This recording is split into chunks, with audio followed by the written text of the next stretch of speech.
Greetings, this is Calcats the Calcaster, and this is a review of Alita Battle Angel. Battle Angel Alita. First out of the gate, this is a early pre-screening thingy. Yeah, so it's a 20th Century Fox movie. It's apparently based on a Japanese manga series that's extremely popular. And there were cartoons of it too, I think. Yeah, so there's anime of it as well. I haven't actually seen any of it. It turns out I was watching other stuff that was not it. So I'm not familiar with the lore of this picture, even though I go to Fanime. It's kind of ironic. So I'm not sure whether they got it wrong. The movie to me felt like that Ghost in the Shell, Americanized Ghost in the Shell movie, in that it was not necessary to do an American Ghost in the Shell movie. It was okay, and but really there aren't any Japanese actors in Hollywood that they couldn't cast in this movie, really, because the material is Japanese. So as a whitewashing they call it. That's when you have a movie where they just cast everybody as not the source materials group. They lose some of the elements of it if you have a white dude with essentially a samurai sword running around. And of course the lady, the Battle Angel. The premise of the story is that there's this dystopia where, of course, because dystopia, young adult fiction dystopia. I see what that they were doing. Very, very reminiscent of Elysium. Remember that movie Elysium from a while back? Because he was likely inspired by Battle Angel Alita to do this Elysium thing with the haves and the have-nots. The haves have this giant, orbiting satellite thing, and everyone else lives on Earth. It's a wasteland and parts and stuff. And so they have this. This is a floating city, so it's more like Star Wars. Also, Metropolis. An old science fiction movie called Metropolis, not Metropolis from Superman. One of the first sci-fi movies is called Metropolis. It's a silent film. So we have even if the floating model thing in that looked more like a prop, a toy, in this movie, but it was the 30s. So we don't see inside the floating city. We just hear about it in the movie. Minor spoilers, I guess. The critics are saying iffy on it, saying it's good, but it's not great. I tend to agree with them, kind of, just because it is really annoying that this movie doesn't have in the lead and the other ones anybody that is of Japanese descent in it. There's a few people have a cameo in there, and they're Koreans or something, and there's maybe one or two Japanese guys in it, but they're not leads. And it's why not? Come on, Hollywood. There's anybody with all those kung fu movies that came out in the 70s and 80s. There isn't anybody descended from them that wouldn't jump at the chance to be in this movie. There's got to be. So if you ever do a remake of Airbender, get it right. Airbender was an Americanized version and a nod to manga. So yeah, it's connected. That one, the Airbender live-action movie, they got everybody wrong there too. And then in Ghost in the Shell, the remake, and this one. So I'm not familiar with Battle Angel, but I'm familiar with stories like it. I know a little bit about the Gundam series, which was similar, sort of warbot machine things fighting, which goes back way earlier than that. Ultron, not Ultron, Ultraman and stuff like that. Way back, Machine Robo, Super Sentai Saiyans, that kind of thing. Robo teams and stuff like that. It's been around since the 50s at least, but was popularized in the 70s and 80s. So Robotech, Macross over there, that kind of thing. But this is probably more like New Generation, part of Robotech, or the Space Climber Mesopieta. It's like that. But the Invid aren't actually. The Invid in this movie though, the bad guys are kind of the turncoats, like the wolf character or the cowboy character in that series, and Space Climber, and Gundam and a little bit of Dragon Ball thrown in there. It's got a little bit of everything. Maybe it's a manga trope at this point, dystopian manga trope. But I'm not familiar with it. So, yeah. This inventor finds a junk pile, and in it there's he's an inventor doctor guy. He knows cybernetics. He builds robots and stuff. He finds there's top half of a robot girl, reassembles her, and then she has no memory of what she was, but has flashbacks to being some kind of a soldier or something, and somehow knows martial arts and stuff. And he suspects that, minor spoilers, that she may be a battle robot. And at one point, she finds a battle robot suit on a ship where she's exploring with her roguish friends who are actually turncoats for this other organization that is rigging the local Thunderball championship, basically. Yeah, there's like Thunderball thrown in here. Remember that? There was a series, a movie in the '80s, and another one later on in the 2000s. That was this movie about like this. Yeah, it's Thunderball. That's what this movie was. It was a Thunderball movie. So, but I don't think they called it that in the movie. I think they called it like something else. Something like that. Well, it was Thunderball. Or they have these robotic suit warriors flying around trying to get a ball into a goal. It's basically the same idea. They have to race around a track, fight each other for the Dominion, and then put in the ball in there. She wants to be a Mega Ball, Slaughter Ball, Murder Ball. Is it Mega Ball? Mecha Ball? Something like that? Yeah. Even if I got that wrong, oh well. Player champion. So the human lead falls in love with the robot. That's in the trailer. And they bang. They don't show it though. And so apparently she's fully functional, as Data would say in the old Star Trek TNG area. She's fully functional in a multitude of pleasuring variety of techniques. But only when she gets her robot suit. See, later on, when she gets a better suit than it. So, yes. And now we return from... Yeah, so I don't want to really give it away too much because it would be like giving away the plot of a preview movie. So go out and see it and see all the details. I'm sure that Stone Gremlins, they put up their thing several hours ago, but I haven't watched it yet.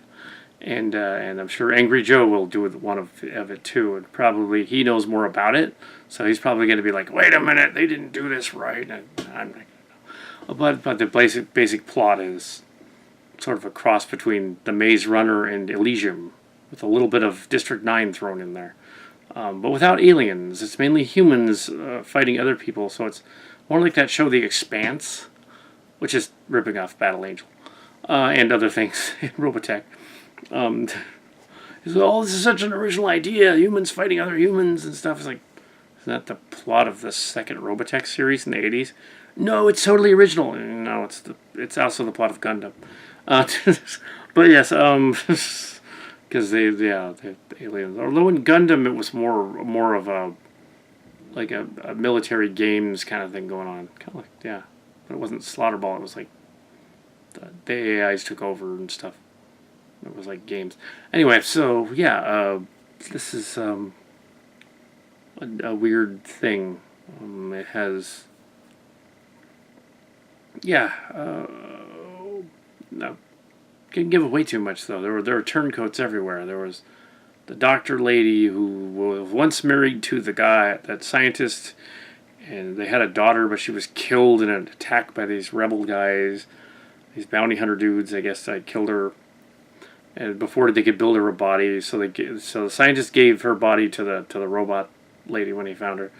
It's upsetting the lady doctor, but the lady doctor is also in cahoots with the black guy who is apparently a turncoat as well, and is being possessed intermittently by the radio signal commands from the city base commander Nova, sort of in the same way Eve, the computer game, did that. And a little bit of Oblivion as well. Well, Oblivion was ripping off Eve and Robotech and Macross and a number of other things. So Oblivion wasn't the first one to do it. The idea of man versus technology is, since Harlan Ellison and the Glass Hand and Soldier from Outer Limits and Twilight Zone, which became The Terminator with James Cameron. And this movie is Cameron. He produced it. It also has Robert Rodriguez as the director. So we have... so, of course, there's a lot of Hispanic and Mexican characters cast in it, which is fine, but it's not the right casting. Okay, but, so that's just not the right casting. It needed to be Japanese actors playing these characters, because it doesn't otherwise make sense. The honor, spirit code thing and all that has to be that group. It makes more sense if it's that manga. It's that group. And they CGI'd her to make her look more like a Japanese manga character. Very uncanny looking. Not so much cute as uncanny. At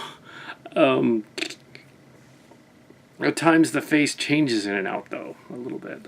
It kind of messed that up. There's a couple of frames where it's like...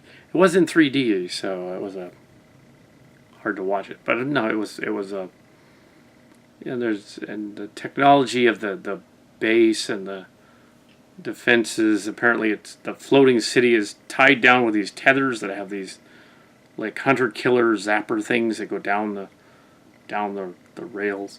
A bit like in Transformers Dark of the Moon and Age of Extinction, a little bit. Also they have and this might be from, I don't know.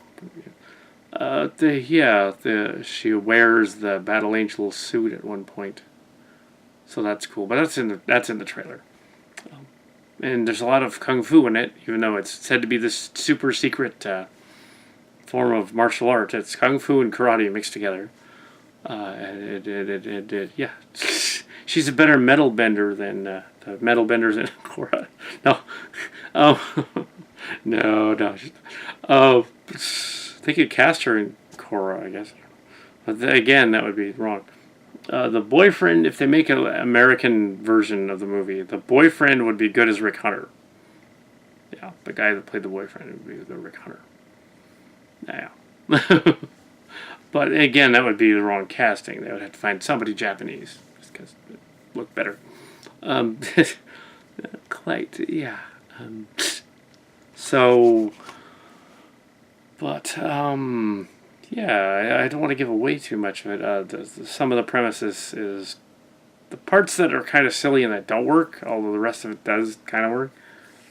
Some of the battle scenes become a little too jarring. You can't tell who's fighting who during the boss fight where they're chasing her during the trial, right out of that movie Thunderball or Slaughterball or whatever. There was this movie with like people playing this futuristic robot armored ball game, like a football kind of thing, football basketball combination thing, and dystopian future. There's I may be getting the name wrong, but I thought it was Thunderball, not to be confused with the James Bond movie, which had nothing to do with that, but rather this movie about like Slaughterball or whatever.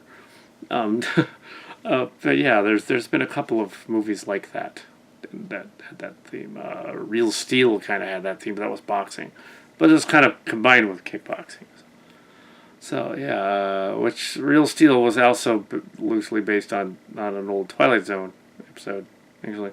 But yeah, Twilight Zone did a lot of stuff. Brain in a Jar kind of stuff was also in this. They did that too. They didn't know how things worked back then. This movie just... Like they explain the city floats by science, not by magic. But yeah, And there's, I suspect that this movie had, after watching it, that this movie had some re-edits and rewrites done to it in the beginning, in the middle, and definitely the end. I think that they changed the ending. I think when they test screened this, so people were like, "What? That's the ending?" And they had to change it to make the ending more palatable. I'm pretty sure they had to change the end. Also, that's the case with Dark Phoenix as well when that comes out. But yeah, they really had to change Dark Phoenix. Yeah. More on that when that comes out. That's also Fox. So, yeah, Battle Angel Alita. I don't want to give too much of it away. It's a pseudo love story between a man and his robot cyborg. She's an android, technically, because she's all robot, but has a human brain. Like in Ghost in the Shell. But she's not a cop. She's a bounty hunter. Does beg the question, though, that bounty hunters, who's their boss? Because if their boss is the black dude who's following orders from Nova, then and then the other people are following orders from Nova to do the game, and they're related to them, everybody's got their foot in the water, and everybody's double-crossing everybody. So you wonder if the city, and I don't know for sure because I don't know much about the manga. I wonder if the city is actually run by a Matryoshka brain, like a computer brain running it, and there's no one actually there. Because that'd be kind of cool. You go up there to attack the city, probably in the sequel. Because there's going to be a sequel. Oh, and when they do it, and they probably won't get Rodriguez to do the sequel, so it won't be as good. When they get up to the city, it'll be cheesy because it'll be like a brain in a jar. I just suspect it will be a big brain processor, like Eve, the game, which they got from Macross, which they also got from something else. Which, if you go back far enough, is a Twilight Zone episode, and an Outer Limits episode, and an old Star Trek episode. Landru controls the computer. Kirk has to destroy it and save the society. Yeah, Val is a computer to destroy it. Kirk did that a lot in the classic Trek. So, yeah. So yeah, Metropolis was run by a machine entity thing that was controlling a guy in 1933. So the first sci-fi movie was Man vs. Machine, which is summarized by Valeris in Star Trek VI by saying, workers on the planet Earth, feeling their livelihoods threatened by automation, flung their wooden shoes called sabots into the machines to stop them, hence the word sabotage. Yes, oh yeah. If you eliminate the improbable, if you eliminate the impossible, the improbable, no matter how unlikely, is therefore the truth. Yes, if it's literary. Anyway, so Occam's Razor and other things, dystopia. I've never really written dystopian stories. Kind of, sort of. They usually end with a happy ending. So yeah, Battle Angel. Sure, go out and see it. It's fine. It was a little annoying that it was completely a very anglicized, very American Hollywood version of it. And they kind of missed the mark with some of it, but it wasn't bad. I'll give it a 75%, which is out of 3.5 stars out of, it's not bad. It's entertaining. Out of possible 5. It's not bad. It's not as bad as the critics were saying, but it's not great. The acting's at least palatable. It's not horrible. There were a couple of freakouts that were nice. I don't want to give those away. So yeah, there were issues that couldn't be helped, I guess, and there were other issues that. Okay. Also, it was odd that some of the technology for the amputations and arms and bionics and stuff looked like versions of tech that was from now, mixed in with tech from 300 years or 500 years from now or whatever it takes place, and it's They wouldn't, unless they like reinvented. I guess that's what happened, and they had like parts from different eras that they reinvented. Uh, Technology died, and they had to rebuild it, which means that they would be completely different. But oh well. Um, but oh well, dystopian thing. Supposed to be set in the far off future, after 300 years after the fall of this war that happened. So they dropped all the city ships except one out of orbit. Out of not even orbit, they're like floating in the sky. Like it's probably maybe, I don't know, half a mile up or a mile up or something. So you can see it hovering over the main city. It does beg the question: why wouldn't the bounty hunters just attack it and get the stuff that's up there? But they were being paid off, so there you go. So yeah, there was a lot of intricate blackmail going on. Anyway, Battle Angel Alita Battle Angel. Take out one letter, it sounds like a porn title. Battle Anal Alita, yes.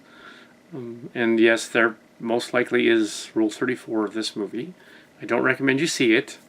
But not at all.